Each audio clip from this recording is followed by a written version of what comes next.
local vai deixar esmorecer o Instituto José Cornide de Estudos Coruñeses?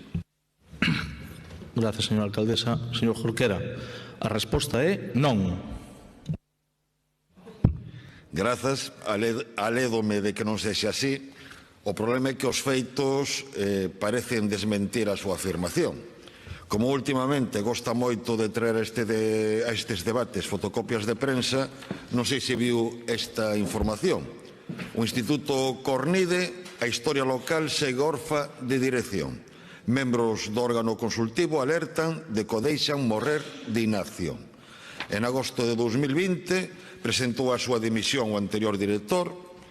Fixo precisamente para chamar a atención pola falta de compromiso do Concello co Instituto e pasaron máis de 2 anos e o Instituto segue sen dirección. A página web está inoperativa, nas dependencias do José Cornide só traballa unha persoa funcionaria, se está debaixo ou pide permiso, o Instituto ten que permanecer pechado ao público, incluídas as persoas investigadoras. O Instituto José Cornide ten perto de 60 anos de historia. Naceu en 1964 para honrar e poñer en valor a memoria do ilustrado coruñés José Cornide Saavedra. Desde a súa fundación até hoxe converteuse nunha institución fundamental para o estudo e divulgación da historia da Coruña. Pero miren cal é a actual situación.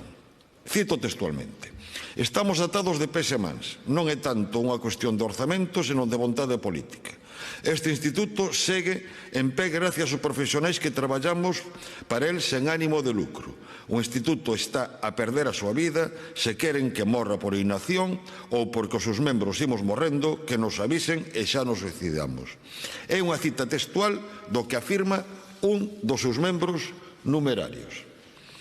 Situacións como esta é a que explica que o goberno municipal mantivera ocultos os seus informes sobre memoria democrática e logo se escudasen en que non tiñan o referendo formal do instituto. O que non se pode facer é deixar esmorecer o instituto e escudarse logo en que un padroado que froito desa situación leva moito tempo sen reunirse aínda non o refrendase. Pero esa situación non afecta só ao Instituto José Cornide. Ensínolle outro titular: a cultura da Coruña sen batuta. A Orquestra Sinfónica de Galiza estaba sin director titular. Aledámonos de que por fin o nomeasen. Segue sin director desde hai 2 anos a banda municipal, aínda que afortunadamente a súa escolla este agora en proceso. Desde hai 5 anos o Museo Arqueolóxico carece de director e a directora do Teatro Colón segue compatibilizando esta función coa de directora de Área da Cultura.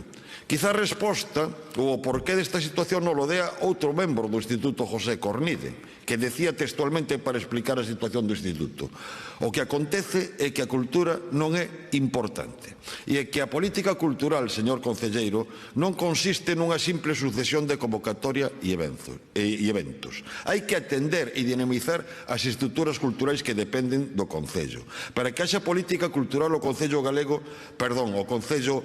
coruñés ten que facer un labor de dinamización, dialogando cos asientes e facéndoos copartícipes. E ten que ter unha estrategia no eido da cultura e dificilmente pode tela cando a cultura coruñesa está sen batuta e institucións de importancia do José Cornide mantéñense descabezadas e sen rumbo. Moitas gracias. Gracias, señor Jorquera. Eu entendo que vostede ten que facer o seu papel e alégrame moito que traia recortes de periódico que sempre axudan aos que teñen problemas de memoria. Non é o seu caso, que sei que anda ben de memoria. O que si lle podo decir é que imos abrir un proceso de reestruturación do Instituto José Cornide, unha reestruturación que sirva para adaptalo aos tempos actuais, convertendo, lóxicamente, nun instrumento que teña máis medios e recursos para ter maior profundidade no estudio e difusión da historia da nosa cidade, preservando, ademais, o seu patrimonio. Alégrame que se preocupe polo Instituto. Creo que hai un necesario proceso de renovación.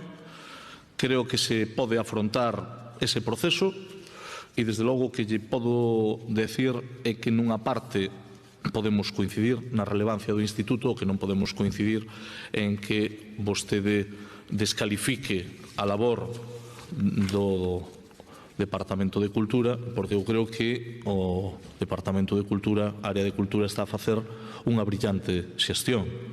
E máis, creo que todos recoñeceremos importantes fitos que se teñen producido ao longo do último ano e medio.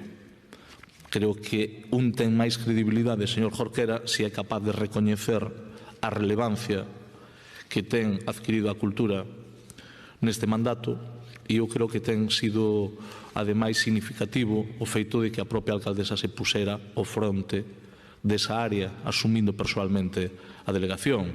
Eu entendo que vostede, ao mellor, fala para un nicho concreto, pero, desde logo, creo que a meirande parte da poboación pudo comprobar como a cidade está recuperando posicións e, desde logo, creo que non falamos só de eventos, que creo que relevantes si son. Creo que estamos diante dunha política moi definida, que non digo eu que non poidan facer vostedes aportacións para mellorar, sen dúbida ninguna. Pero, bueno, xa sabe aquelo de que unha cousa é predicar e outra é dar trigo. Imagínese vostede que lle tocara en algún momento, en fin, gobernar. Non quixo neste mandato, pero, bueno, si quixera, ao mellor unha cousa era predicar e outra era dar trigo. E eu creo que é incuestionable que se está facendo unha gran xestión no ámbito da cultura. Todo é millorable, sen dúbida. Incluso vostede, se estuvera gobernando, admitiría que todo é millorable, porque é unha persoa razoable. Pero permítame que lle diga que estamos de acordo en reestruturar o Instituto, que é posible facer un proceso de renovación e débese facer, sen dúbida ninguna, pero non aproveite de meter de rondó pois unha serie de cuestións nas cales non podemos estar de acordo.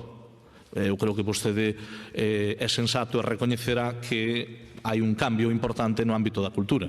Non vou a falar de outras eminencias que dan leccións de ética, pero ao mellor algún día hai que falar deso, dos que dan leccións de ética e estuveron non fai moito tempo por aquí en María Pita. Ben, moitas grazas. Sendo as 2 da tarde, facemos unha parada, como imos ben de tempo, se lles parece, ás 3:30 retomamos a sesión.